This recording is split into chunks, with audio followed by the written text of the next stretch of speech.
Welcome to Beyond the Page, the official podcast of Choice, the magazine of professional coaching, where we bring you amazing insights and in-depth features that you just won't find anywhere else.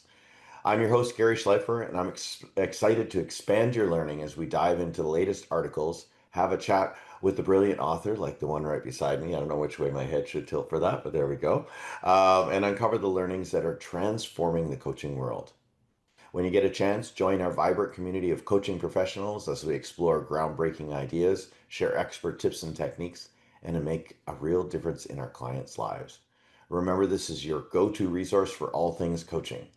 But for now, let's dive into the podcast. In today's episode, I'm speaking with Coach Monique Sallaz, who is the author of an article in our latest issue, Trust. And I don't know if people that are watching can see, but it just came by FedEx. Yay. The Trust, why is it intrinsic to coaching? The article is entitled The Neuroscience of Trust, How Tapping into Brain Systems and Circuitry Can Help Trust Flourish. I reread it this morning. Can't wait to talk to you about it. But a little bit about Monique. She has a PhD. She's a CPP, is an expert in applied neuroscience for coaches, and a leading voice on neurodiversity in the workplace. With a background in coaching and adult learning, she bridges science and practice to help coaches and organizations better support diverse cognitive profiles. She designs training programs, creates practical tools, and speaks internationally on neural inclusion and brain-based coaching. Passionate about making complex neuroscience accessible and actionable, she empowers professionals to foster environments where all minds can thrive. Oh, Monique, thank you so much for joining me today. Thank you for your invitation, Garry. I'm very happy to be here and very proud to have my paper now in your magazine. It's really, I'm very happy about it too. So thank you for your invitation. Well, make sure and let everybody know. As I say to all the writers, this is your work as well to market and support your background and whatever's going on for you. So thank you for writing for us. What inspired you to write for us at this time? Um, I read different papers and magazine, Choice magazine, and I found them very interesting. And so I had this idea when you start the magazine with trust is trust. How should I say thematic? Mhm. And I thought it would be interesting to talk about a neuroscience point of view. This is always what I really like to have this, the coaching part and the neuroscience part to explain, to look inside how it's working. And I thought this would be maybe a good opportunity to send you a paper and see what's going on. Well, So yeah, right up your alley, and thank you, because it's absolutely fabulous. And I think it's one of the few articles in the issue that brings in neuroscience into the conversation. So thank you. And I'll quote you here. While we know intuitively that trust is essential, neuroscience offers us a compelling window into why and how trust works and what we can do to deepen it. Thank you. Well said. So speaking of trust, you're mentioning in your article also that trust is a biological process. Can you give us a little bit of explanation? You talked about oxytocin and other brain systems building trust. Give us an idea of what you're saying in the article for those that are haven't read it yet.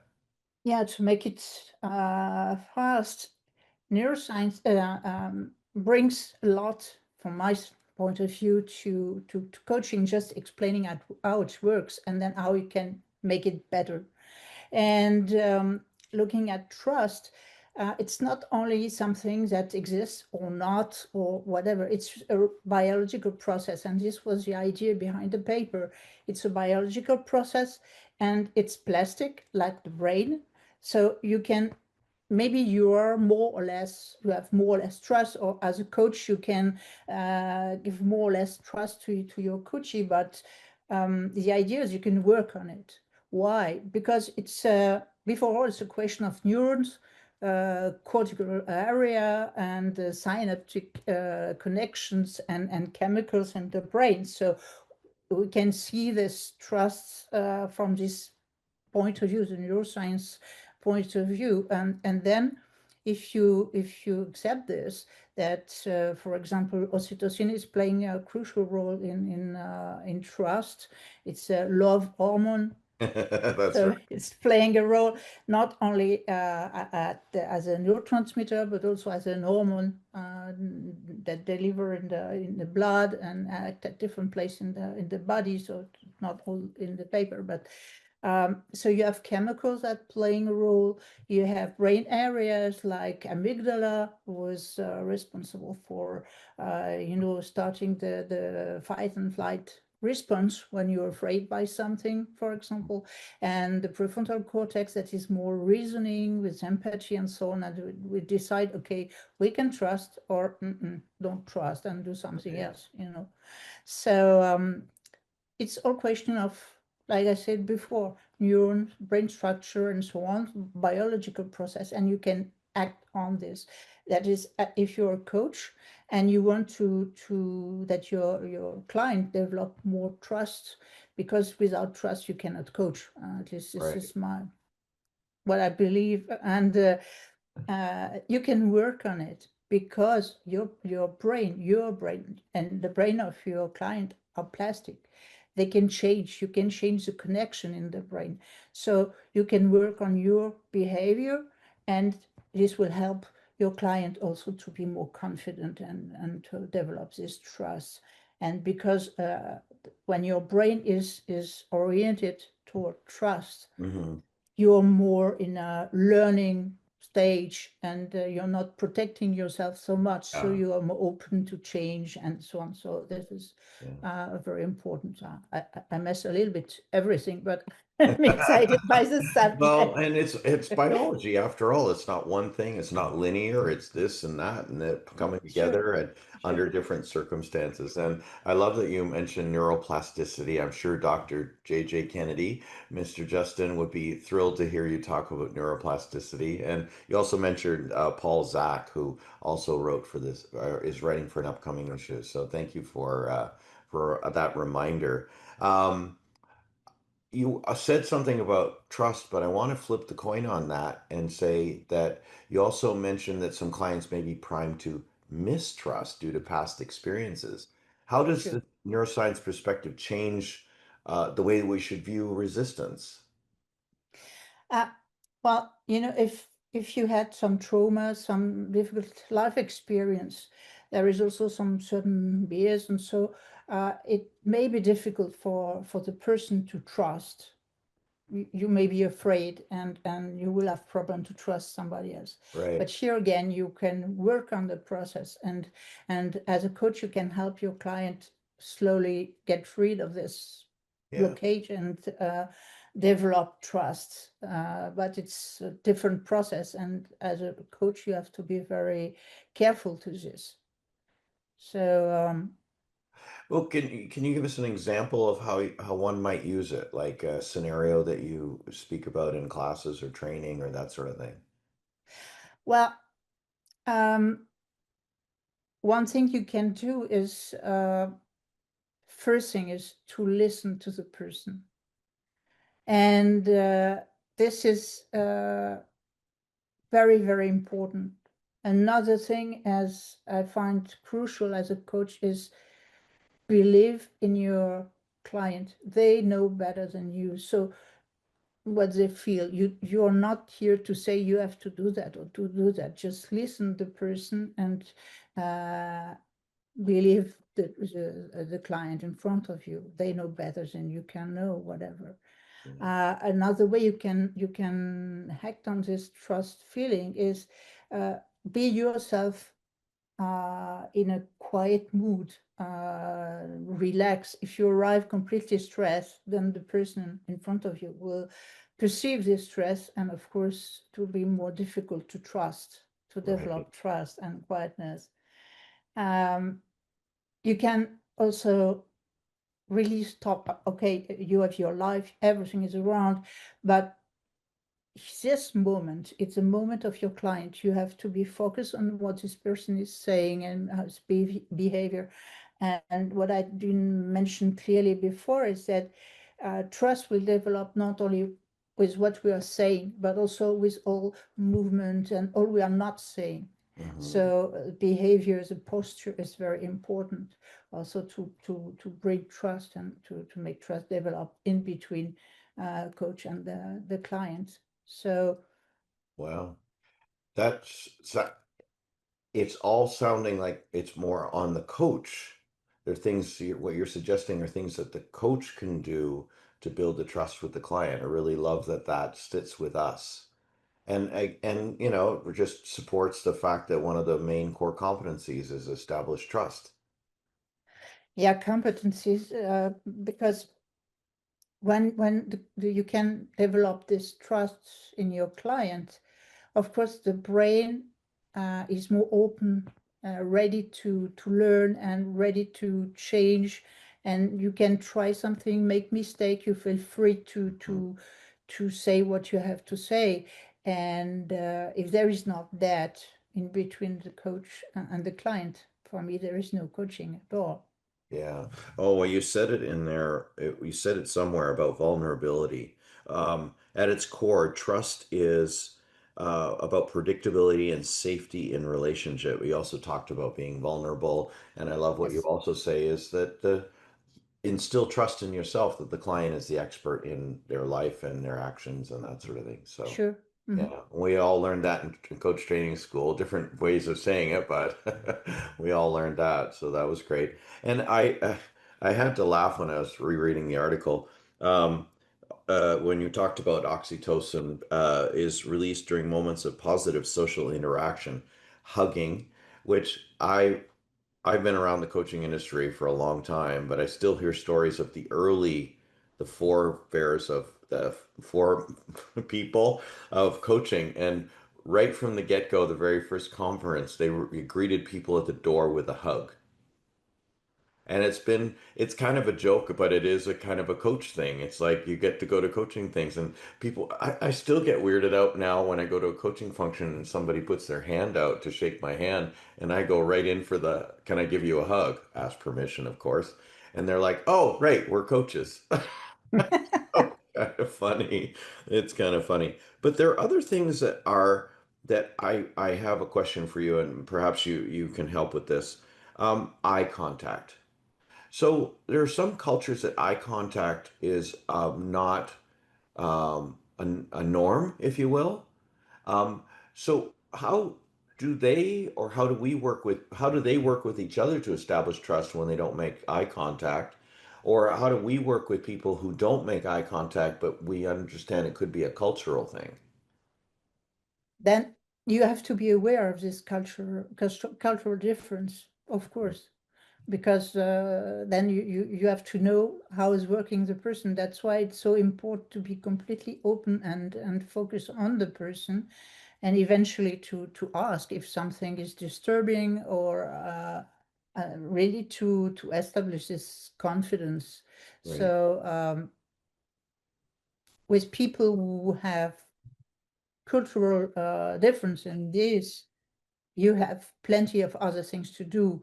This can be, like you said, a big hug, but this is also a very little thing from your behavior, for everything that you can reinsure your client. And this will depend, of course, from the culture of the client, of course. Yeah. Okay, good reminder as well, right? So there's other ways, from what you're saying, there are other ways to build trust and to increase oxytocin. And Yes. the final one I love is, well, of course, there's active listening. Hmm. Coaches are supposed to be doing that, and they are. Don't get me wrong. And acts of kindness Hmm. releases oxytocin. Oh my goodness. Almost mentioned a drug versus the love drug versus a different drug. No, that's but and I can't help but think the other thing that might do it is gratitude. A lot of people are instructed to, as part of their reflective process, to perhaps consider journaling or listing a gratitude, starting a gratitude journal. So I'm guessing that Hmm. might be something that has as well. Sure. Yes, of course. Cool. Everything, I would say, if you're kind with yourself, or somebody's kind with you, then you have plenty of oxytocin, and you can be very happy. Yeah. And this is important, not to neglect this very little thing you can do every day that will finally make you happy. Yeah. I love it. Acts of kindness. That's cool. I have to work on that a bit more. Random acts of kindness. Um, so go back into a little bit more practical part of the conversation. How can I, as a coach or leader, apply the principles from this article to build trust and psychological safety with my clients? Like you've mentioned some ways, obviously, but is anything else that you want to bring up? To establish this, it's just really also what is mentioned in the paper, but really create a contact with the person, a real contact. Right. That is, you are here for this, you for the person in front of you. You're not here for whatever reason. So forget about everything else and concentrate on the person. Really be open. Uh, Here, look at the person, but also think about your own behavior, the way you move, the tone of your voice, and everything. This is important, and you can work on it. And this is a good news. You can really work on it, Yeah. and Okay. this is it. So full permission. How much trust am I offering in this conversation today? Feedback. Yeah, when we started, you just explained me the way it was going, and this is the first thing for trust.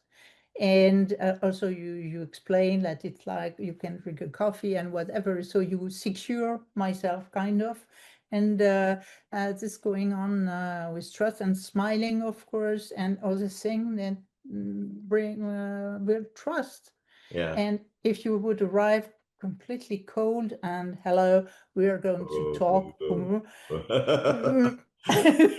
Yeah, no. it's not very well. You're afraid what's, or if you say something like you have to behave or whatsoever, I will talk to you. No, Yeah. I'm running away from that. So just being kind, but really kind, not yeah. I Yeah. have to be kind, so I will try to give the impression I'm kind. But for example, if your client arrive and you offer a coffee, or you sit there and it's a nice place to sit, and you have a comfortable atmosphere, maybe some very nice smell, this Right. relaxing smell or whatsoever. These are little things, but in particular with the smell, this is a tip I can give, because I make my PhD on smell, and Really? sm yeah, Oh, yeah, what's it? and What was the thesis? the expression of the proto-oncogene, a certain proto-oncogene in the olfactory system, Wow. to see the plasticity of the system, olfactory system. Wow. And this is the strongest memory you can build, the olfactory memory. And if you to give a nice smell to your place when people are coming, uh, this is very important. It's like the how call this in English, la petite Madeleine de Proust. You see a piece of cake, you smell this cake, and you remember a whole story. Oh, yeah. And for these people, smelling something nice that they like, it make them comfortable, because in between the olfactory system and the amygdala and this limbic system, there is only one neuron. It's Right. direct. So don't forget this. The smell is very important. So the light, everything, and your movement and whatsoever. Think about the smell. This is the trick I Wow. can No give you. kidding. No kidding. You're just having me remember things like Thanksgiving and having a turkey and how the smell of the turkey fills the room. And if you go somewhere and you smell that, you're like, oh, turkey and pumpkin pie and things like that. Exactly. Yeah. Exactly. Wow. Really get the oxytocin. So don't make the mistake of course to make the just the smell the person doesn't like, because it will be difficult. Yeah. But Good point. Good point. Oh my goodness. Well, thank you very much for speaking with us today. What would you like our audience to do as a result of the article and this conversation? just see this trust. I guess if they are all coaches, and they know that they cannot trust coach without trust, but just see the thing a bit different. You can work on it.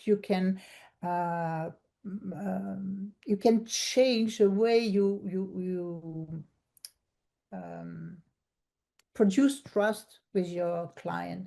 You can really work on it, and because it's a biological process. Right.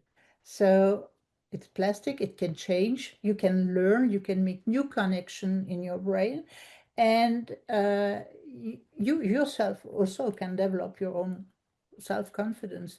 But you can help your coachee, and you can train for this. Yeah. Well, So thank you. I have to say I really love the contribution that you've made today because there's some things that I guess I'd always done that I take for granted. I don't know if it was a skill or intuitively. And I'm learning that I can be better, like, or a reminder of the things that I can do that and the things that I do that instill trust in my conversations with my clients. sure. Right? And this is, one says that coaches, they have always to learn something new, and to all along True. the career. Of course, you have to improve yourself Yeah. all the time, but you can also improve you, the way you behave, the way you move, the way you inspire confidence, and so on. Not only theory and whatsoever. You Yeah. can also work on it, and Yeah. it's working. It is. Thank you. And you've given some great tips today and also some in the article. So thank you very much. And feel free to write for us again. With pleasure. I will do it. Sure. Monique, what's Sure. the best way for our listeners and readers to reach you? To reach me with my email, so with I'm at the moment changing my website and so on, Okay. with a website special for neurodiversity, and a website special for neuroscience, and formation for coaches. So, but at the moment, if you want to reach me, zebrology and company.com. And my email, so monique.sallaz at zebrologync.com, Okay. that you can reach me, no problem, and I will answer all the questions and so on. So with pleasure, because Oh, yeah. as you understood, this is a little bit patient for me. This looks how it building. It's working inside, and so It's an inside job, they like to say, right? So, yeah, just for our listeners, it's monique.salas at zebrology.com. I'll spell that Z or Z, EBROLOGIE, ETCIE.com. Correct? perfect. And it's in the magazine, folks, so go get a copy and read it. It's in the contributor Don't miss page the 9. magazine. It's very, very good. Don't miss Yeah, the magazine. thank you. Oh, thank you very much. Appreciate it. Thank you so much for joining us for this Beyond the Page episode, Monique. I really appreciate your time today. And for the Thank you. Thank you very much. yay.